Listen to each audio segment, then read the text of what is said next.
और मेरा जीवन जीना। कोई हारना चाहता है? नहीं, पिता हारना चाहता, अपने बेटे से हारना चाहता है, इसका नाम पिता। अपनी संतान को अपने से बहुत आगे देखना चाहता है। ये आकाश से इसके दिल में कितना प्यार है। एक नौजवान दीवार चुन रहा था, मई का महीना था, लू चल रही, आया, बेटे नीचे उतर आओ, गर्म हवाएं चल रही, बीमार हो जाओगे, चलो भोजन कर लो, थोड़ी देर आराम करो, जब थोड़ा धूप कम हो जाए तब दीवार बनाना। ये कहता जाओ जाओ जाओ, मुझे पूरी दीवार चुन करके नीचे उतरना है। कई बार पिता ने कहा, पर ये नौजवान माने नहीं। पिता ने कहा, ये मानता नहीं कि बीमार हो गया, बड़ी दिक्कत हो गई। पिता को एक फार्मूला याद आया और ये अंदर गया, तो जो नौजवान दीवार बना रहा था, इसका भी एक बेटा था और होगा 1 वर्ष का। ये इसका पिता अपने पौत्र को उठा के लाया और पौत्र को उठा के लाया, धूप में ला करके सर पर रखे हुए बैठ गए और इसने अपने लड़के को आवाज दी। उसने देखा, और ये तो पिताजी मेरे बेटे को लेकर धूप में बैठे। तो ऊपर से कहता है, आपकी अकल फेल हो गई, बुद्धि फेल हो गई है। बोले क्यों? कि ये बच्चा धूप में लेकर बैठे हो और ये बीमार नहीं हो जाएगा? आपको इतनी भी सोच समझ नहीं है, आप इस बच्चे को लेकर धूप में बैठ गए। अरे इसको लू लग जाएगी, बीमार होगा, तकलीफ हो जाएगी।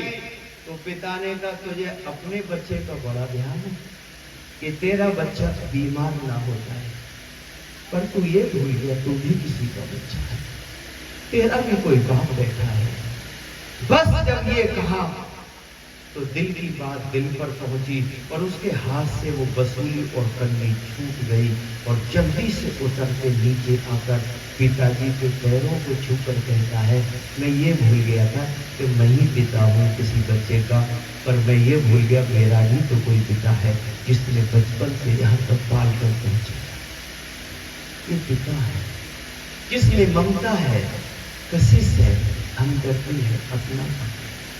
लेकिन अफसोस होता है आज घरों के अंदर माता पिता का इतना अपमान, इतना अनादर होता है कि आज उनको धीरे धीरे कमरा, अंदर कमरे से चारपाई निकलते निकलते एक दिन गैरेज में पड़ जाती है। खुद लेटे हैं एसी में और माता पिता पड़े हैं पंखे की गर्म हवा में तड़प रहे हैं। कहाँ खड़े हैं? श्रवण कुमार ने तो अपने माता पिता के लिए जीवन दे दी। इसलिए याद रखो, अगर जिसने माता पिता का सम्मान और श्रद्धा की, वही सच्चा तर्पण है, वही सच्चा श्राद्ध है और सेवा करनी है। और जिन्होंने किया है वो बड़े सौभाग्यशाली हैं। और यही तीसरा यज्ञ जिसको महर्षि ज्ञान ने लिखा, पितृ यज्ञ, और इसको जरूर करना चाहिए, दिल से और भाव और भावनाओं के साथ करना चाहिए। पिता हमारा पालन करता, सभी अभिलाषा पूरी करता, पढ़ा लिखा पुरताल बनाया, जीवन पथ पे चलना सिखाया, जोरी जोरी अपनी दौलत का बना दिया हकदार, हम कर दिया बड़ा उपकार, हम कर दिया बड़ा उपकार। माता पिता उनके चरणों में प्रणत गौरवगार, हम कर दिया बड़ा उपकार, हम कर दिया बड़ा उपकार।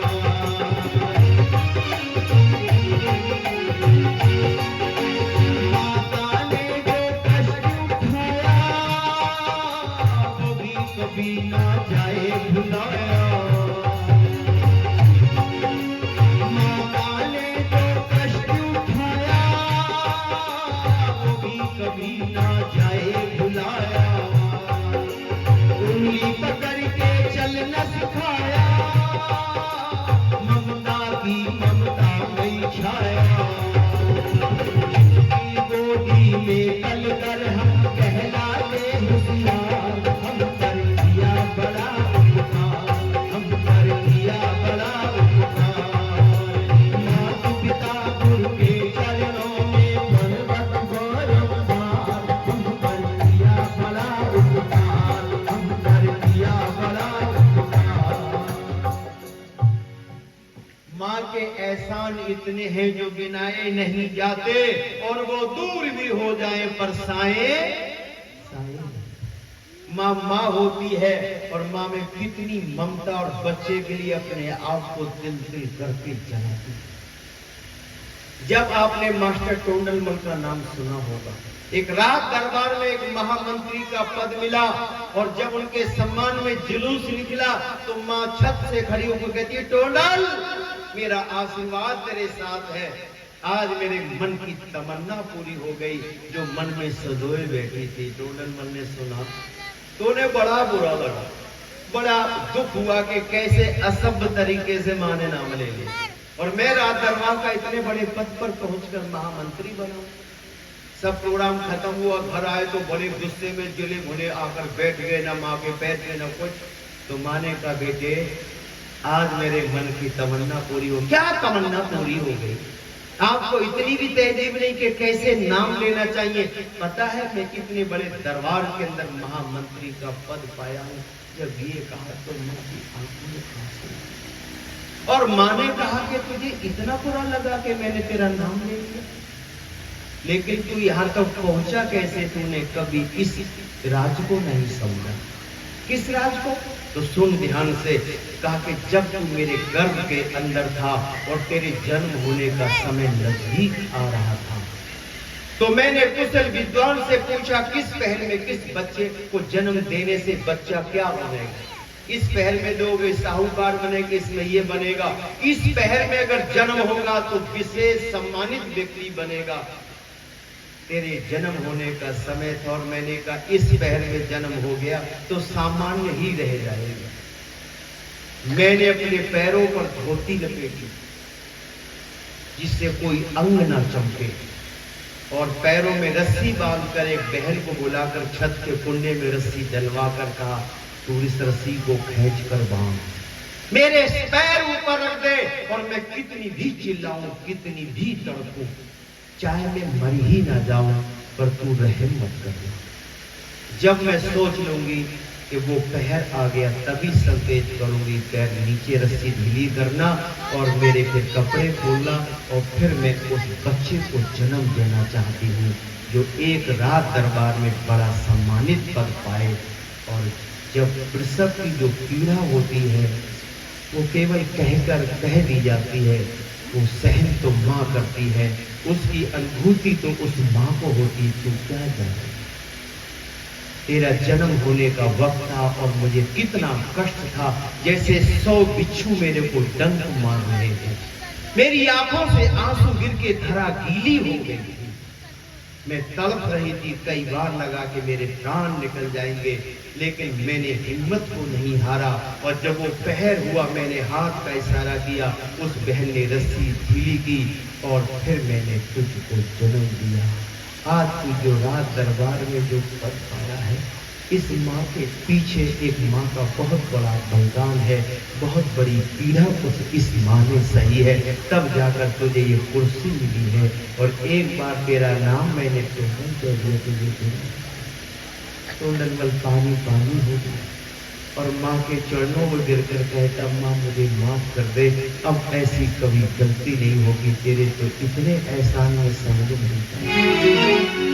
और माँ के चरणों में गिरकर एक बात कहता है कि माँ का ऋण कौन उतारे, बड़ा प्यार करे माँ, बच्चों पर अपने कितने ही उपकार करे माँ, उपकार करे माँ, जीवन देती माँ, जीवन देती माँ, जीवन देती माँ, जीवन देती।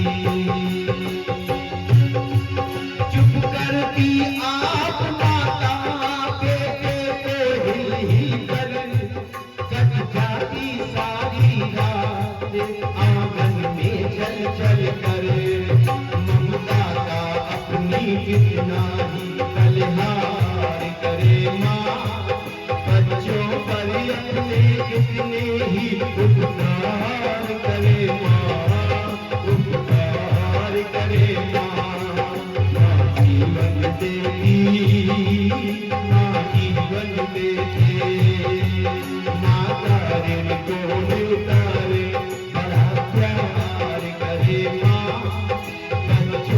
पर अपने कितने ही उपकार करे माँ, उपकार करे माँ।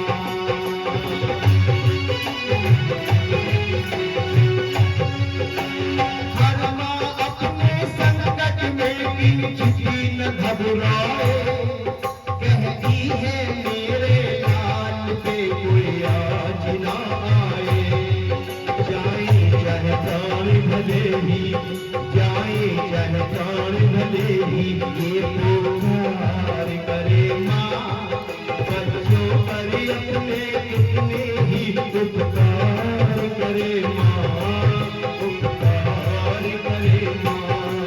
माँ जीवन देती, माँ जीवन देते, माता ऋण को न उतारे, बड़ा प्यार करे माँ, बच्चों पर अपने कितने ही उपकार करे माँ, उपकार करे माँ। माँ जीवन देती, माँ जीवन देती। माता ने जो कष्ट उठाया, कभी कभी ना जाए भुलाया, उंगली पकड़ के चलना सिखाया, ममता की ममता वही छाया।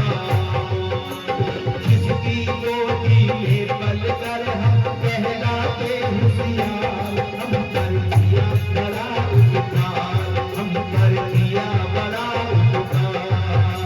माता पिता गुरु के चरणों में दंडवत बारंबार, हम कर दिया बड़ा उपकार, हम कर दिया बड़ा उपकार।